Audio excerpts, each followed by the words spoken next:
Hey everyone, it's PSU Fat Boy, and I'm here to tell you a story about what happened with the very first Beverly Hills Cop film and why this guy here, Mr. Sylvester Stallone, was going to be Axel Foley, and it all changed, and then he ended up doing Cobra. But anyway, cut a long story short, Beverly Hills Cop was going to be a action film vehicle for Sylvester Stallone. He was currently a hot actor at the time. Paramount Pictures wanted Stallone to do this film. Now, when Stallone got approved, he immediately wanted to do rewrites,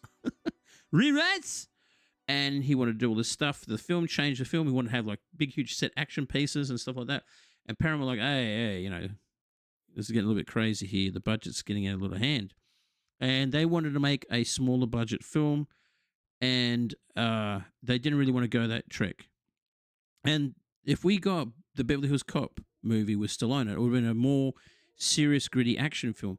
But, cut a long story short, Stallone was persuaded to drop out of Beverly Hills Cop and then take on this project, Cobra. So Cobra, in theory, is basically Stallone's Beverly Hills Cop. If we got Beverly Hills Cop with Stallone, it would have been this film, Cobra.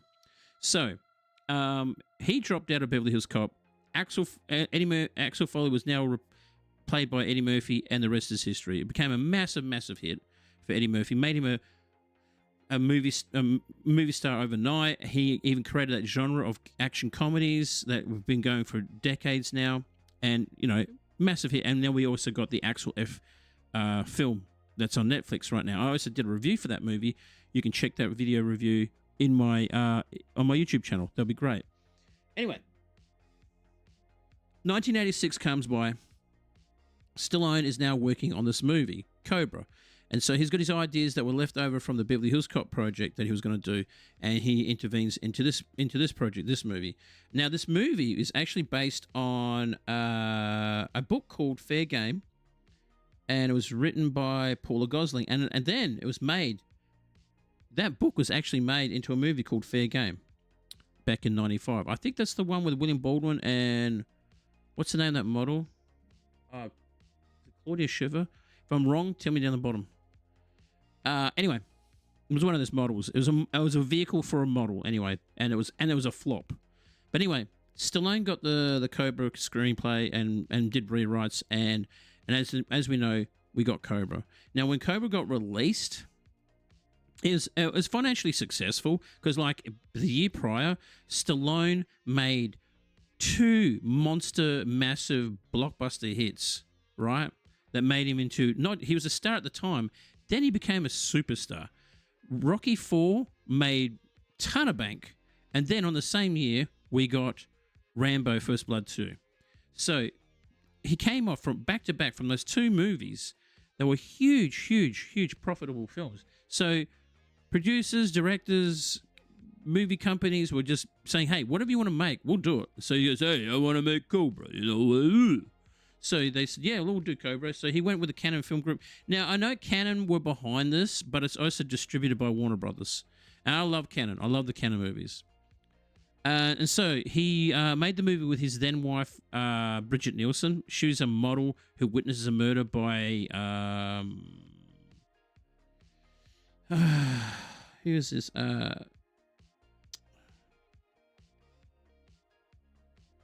Oh, sorry, I forgot.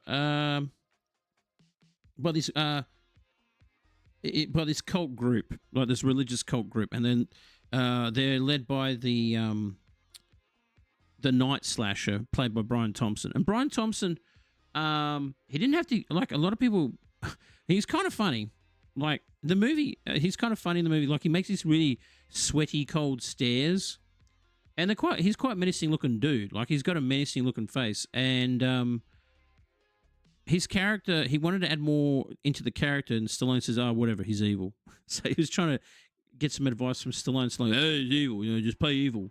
So he wasn't really helping him with his performance. But I think he did a good performance as this Night Slasher. And then, anyway, the film is just full of action and action set pieces. And at the time, the movie's budget was about $25 million, and it apparently grossed about $160 million.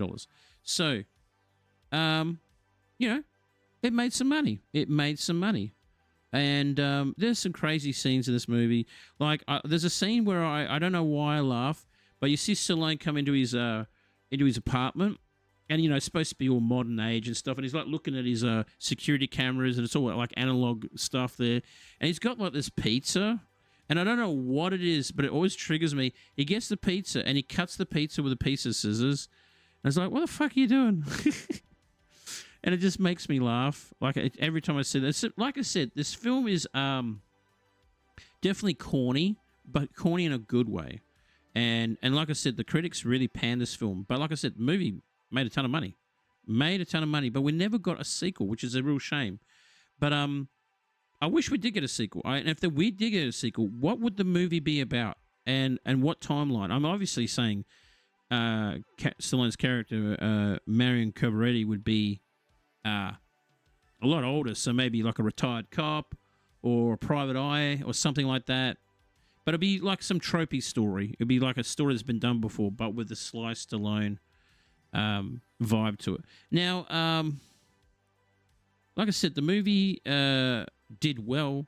Critics panned it, but we never got a sequel. I remember watching this on VHS as a kid, and the movie was R-rated because there was a lot of violence in this film. There was like people getting shot up, people chucked on hooks, people getting chopped up with axes and shit. Like it's a slasher movie. Like like you got this action element to the film, and also a horror element to the film. Like you got these nutcases, these religious nutcases running around chasing people with axes, and also the leader of the killers, played by Brian Thompson. He's got this massive knife. It's like this. It looks so unrealistic, and I think that was the purpose of it.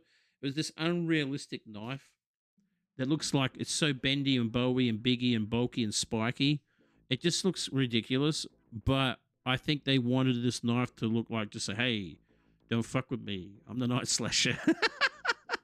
But anyway, I have enjoyed this movie. It's a guilty pleasure, and I just wish we got a sequel out of it.